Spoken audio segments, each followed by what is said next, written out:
Ustaz, kenapa Anda katakan bahwa langsung menuju kepada ini kesalahan pemimpin yang tidak menerapkan hukum yang datangnya dari Allah?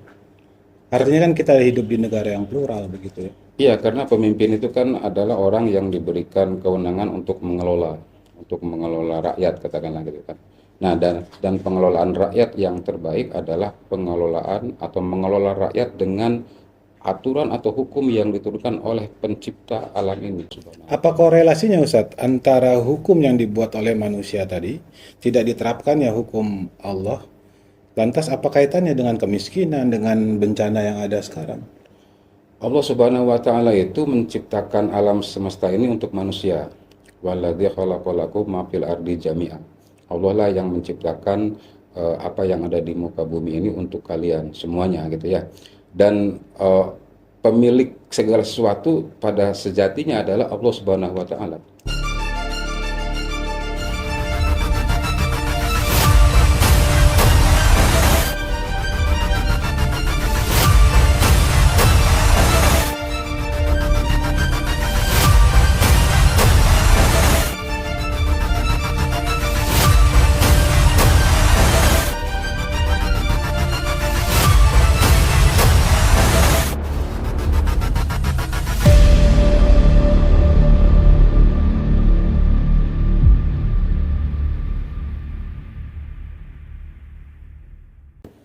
Assalamualaikum warahmatullahi wabarakatuh. Waalaikumsalam warahmatullahi wabarakatuh. Ustadz Saifuddin Zuhri, Insya Allah. tokoh ulama ya, pemerhati politik dan fokus terhadap pergerakan dakwah Islam.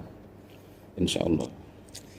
Gini, Ustadz, kita tahu sekarang banyak sekali ya problem di negara kita, ya, baik itu korupsi misalnya, baik itu bencana yang baru-baru ini, kemiskinan segala macam ya. Sebetulnya apa yang salah ini sebagai seorang ulama dari sudut pandang Anda tuh apa yang salah yang ada di negeri ini nih? Eh, Jelas yang salah itu karena penguasa atau pemimpin tidak menerapkan hukum yang datang dari Allah Subhanahu wa taala, pemilik pencipta alam semesta, pengatur alam semesta dan pemilik alam semesta. Allah Subhanahu wa taala telah memberikan atau telah menurunkan hukum atau aturan atau konsep dalam hidup di dunia ini dengan konsep atau hukum yang datang dari Allah Subhanahu wa taala. Sebentar Ustaz, kenapa Anda katakan bahwa langsung menuju kepada ini kesalahan pemimpin yang tidak menerapkan hukum yang datangnya dari Allah? Artinya kan kita hidup di negara yang plural begitu ya. Iya, karena pemimpin itu kan adalah orang yang diberikan kewenangan untuk mengelola rakyat, katakanlah gitu kan.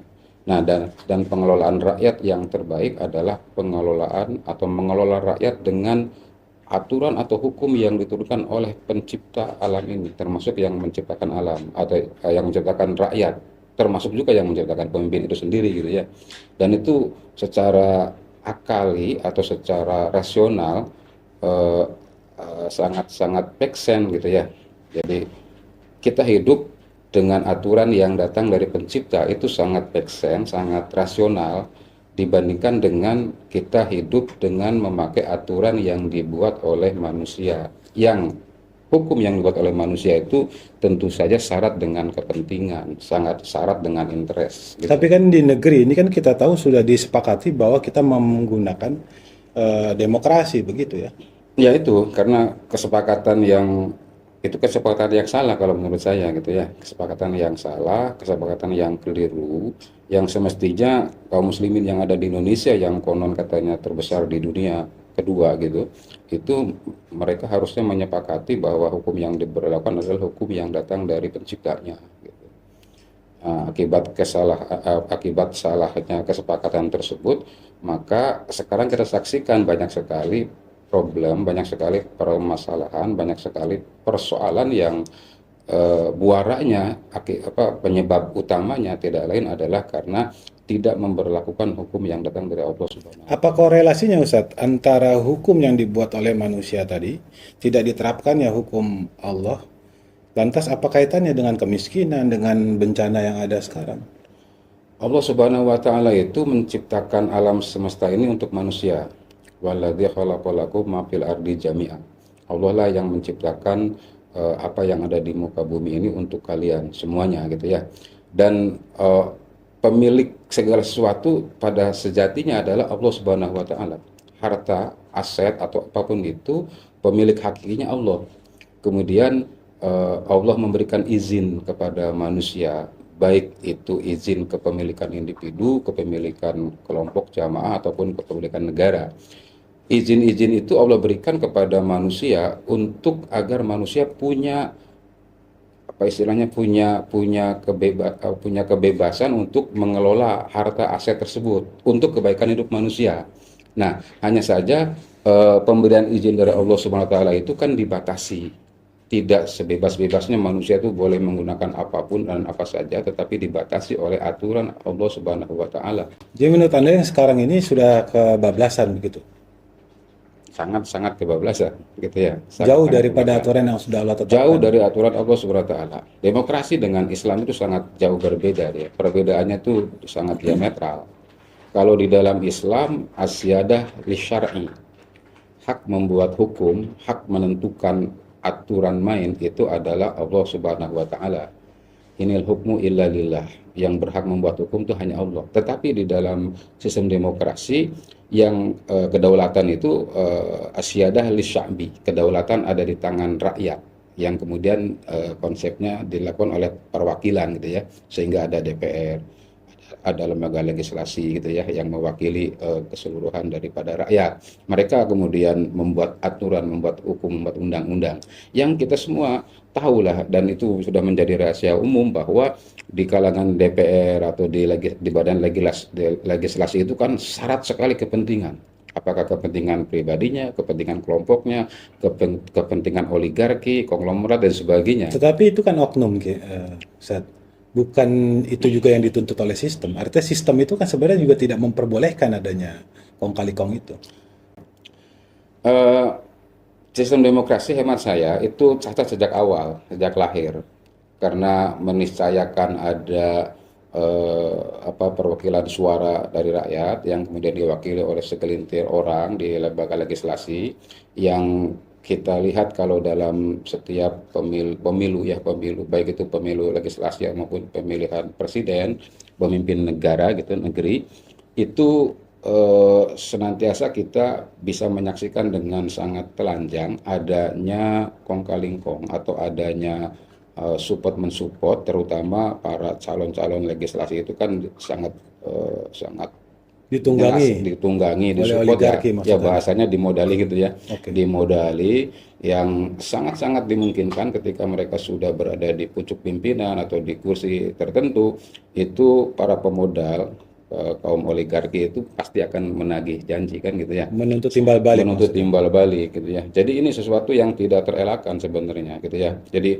secara konseptual mungkin demokrasi itu untuk zaman-zaman sekarang itu rada-rada ini ya, rada-rada bagus gitu kan. Nah, tetapi pada kenyataannya mengandung sesuatu yang memang tidak bisa dihindarkan, akan muncul berbagai problem.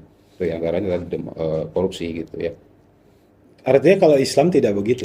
Islam itu tidak punya kepentingan kan, Allah karena Islam itu Allah yang menurunkan aturannya dan Allah tidak punya kepentingan apapun gitu ya, beda dengan demokrasi gitu.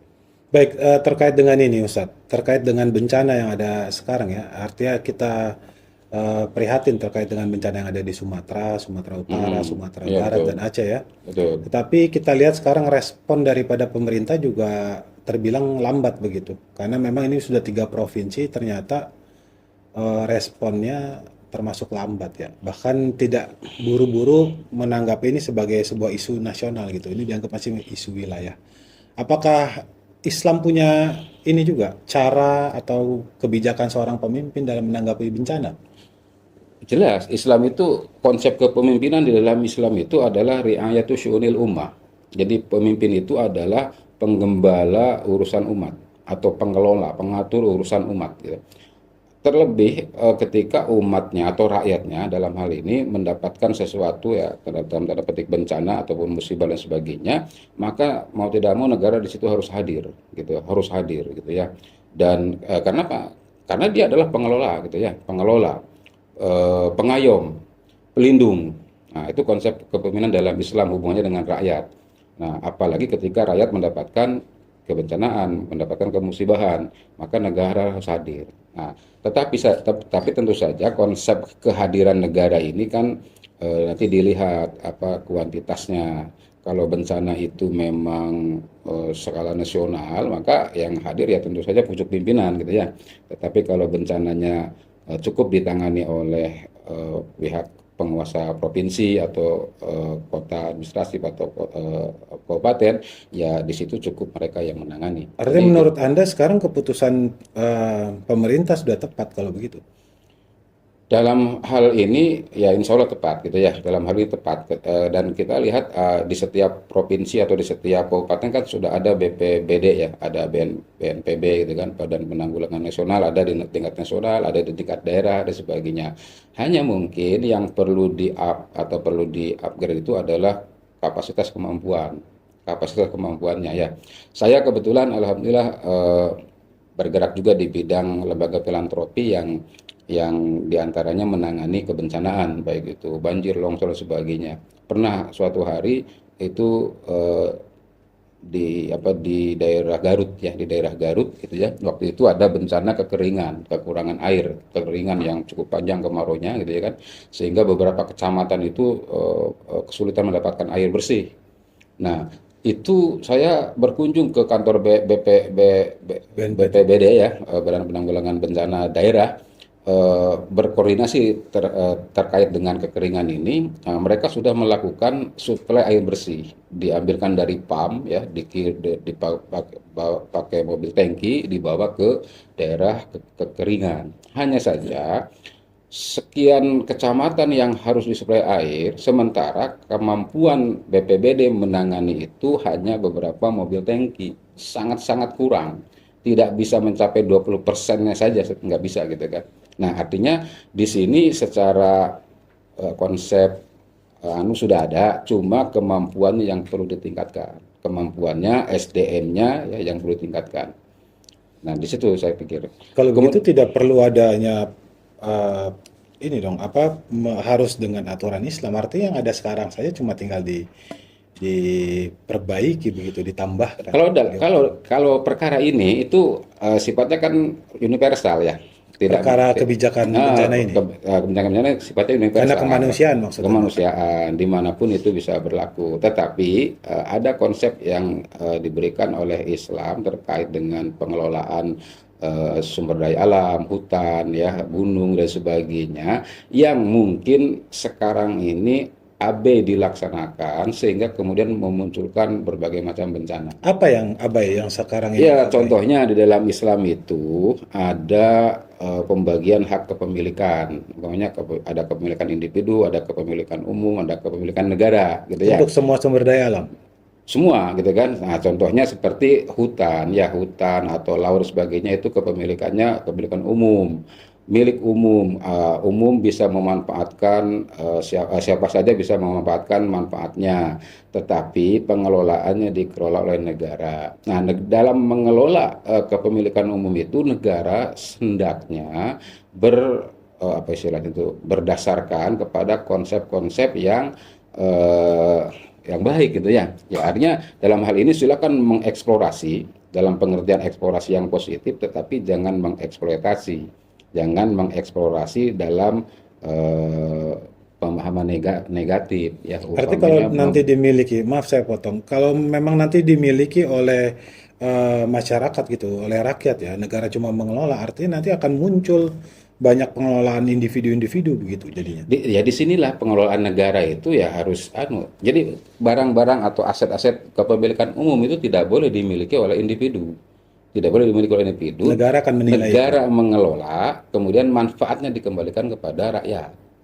Jadi tidak boleh negara itu memberikan hak istimewa katakanlah kepada individu tertentu atau kelompok tertentu atau bahkan perusahaan tertentu swasta umpamanya, yang bahkan yang namanya perusahaan kan orientasinya adalah benefit atau keuntungan gitu ya. Yang kita saksikan bersama sekarang itu ya penggundulan hutan di mana-mana gitu ya, atau istilahnya apa Deforestasi. gitu ya. Hutan-hutan itu digunduli, ditebang, penebangan liar, pembalakan dan sebagainya, yang itu tentu saja menghilangkan sekian banyak resapan air, ya, mengakibatkan banjir, longsor dan sebagainya. Yang terkena dampaknya siapa? Rakyat gitu ya. Keuntungannya mereka, sedikit dari mereka yang mengambil keuntungannya, ya, atau sedikit rakyat yang dapat mengecap keuntungannya, tetapi yang mendapatkan dampak negatifnya adalah rakyat. Nah, sekarang kita saksikan. Tapi dalam sistem ekonomi saat ini kan memang sumber daya alam bagian daripada komoditi yang akan mendatangkan pendapatan bagi pemerintah begitu ya Ustaz. Betul, betul. Ya, jadi Ya. Allah juga menciptakan alam semesta ini untuk kepentingan manusia kan, untuk hidup manusia. Nah, hanya saja silakan dieksplorasi dengan baik gitu. Jadi jangan ayat Al-Qur'an mengatakan wala tufsidu fil ardi ba'da islahiha. Jangan kalian membuat kerusakan di muka bumi setelah muka bumi itu diislah oleh Allah, diberikan diperbaiki atau disetting baik oleh penciptanya, kemudian dirusak oleh tangan manusia gitu. Nah, di dalam ayat yang lain kita sangat ya. Jadi ada ayat mengatakan atau berbunyi A'udzubillahi minasyaitonirrajim, zuharul fasadu fil barri wal bahri bima kasabat aydin nas. Ini firman Allah, ini kata Allah. Bahwasanya telah nampak kerusakan di laut, di darat dan di laut bima kasabat aydin nas, disebabkan oleh ulah tangan manusia. Imam As-Sobuni mengatakan yang dimaksud dengan ulah tangan manusia ini adalah bisababin ma'asin nas wa dzunubihim, disebabkan oleh kemaksiatan, dosa-dosa manusia, ya, kemaksiatan dan dosa manusia. Artinya kesalahan manusia dalam mengelola alam, gitu ya, Jadi, termasuk. menurut Anda berarti ini over eksploitasi ya, karena mengejar keuntungan tadi di dalam sistem ekonomi Ya, sekarang. boleh dikatakan seperti itulah. Sehingga yang dirugikan itu akhirnya rakyat begitu. Hutan Rakyat. gundul, banjir bandang yang kemarin gitu ya. Betul. Ya, eksplorasi yang kebablasan gitu ya. Iya. Eksplorasi yang kebablasan. Baik ya. Jika begitu berarti menurut Anda solusinya memang harus menggunakan ya aturan pemerintah itu harus mengatur rakyatnya dengan aturan yang sudah ditetapkan oleh Yang Maha Kuasa begitu Mas. Itu pasti, itu keharusan gitu kan, keharusan yang primordial sifatnya ya. Kita lihat ada di dalam Al-Quran surat Toha itu ketika Allah menciptakan Adam alaihissalam, kemudian berlaku hidup di surga, kemudian Allah berkenan menurunkan Adam dan Hawa ke dunia. Begitu Allah turunkan Adam dan Hawa ke dunia, Allah berfirman, fa imma yatiyanakum minni hudan famanit taba'a hudaya fala yadilu wala yashqa. Kata Allah, nanti setelah kalian di dunia, kalau kalian mengikuti petunjukku, famanit taba'a hudaya, barang siapa yang mengikuti petunjukku, fala yadilu wala yashqa, maka dia tidak akan tersesat dan tidak akan celaka. Itu primordial banget itu, bahwasanya manusia siapapun itu ketika dia mengelola hidupnya dengan aturan yang datang dari Allah Subhanahu wa taala, dia dijamin oleh Allah tidak akan tersesat dan tidak akan celaka. Tapi begini Ustaz, negeri ini kan bukan cuma Islam. Artinya kan warga negaranya kita tahu ada yang lain gitu ya. Ya, Apakah kemudian itu juga bisa aturan Islam itu bisa mengakomodir untuk semua agama yang ada di negeri ini gitu?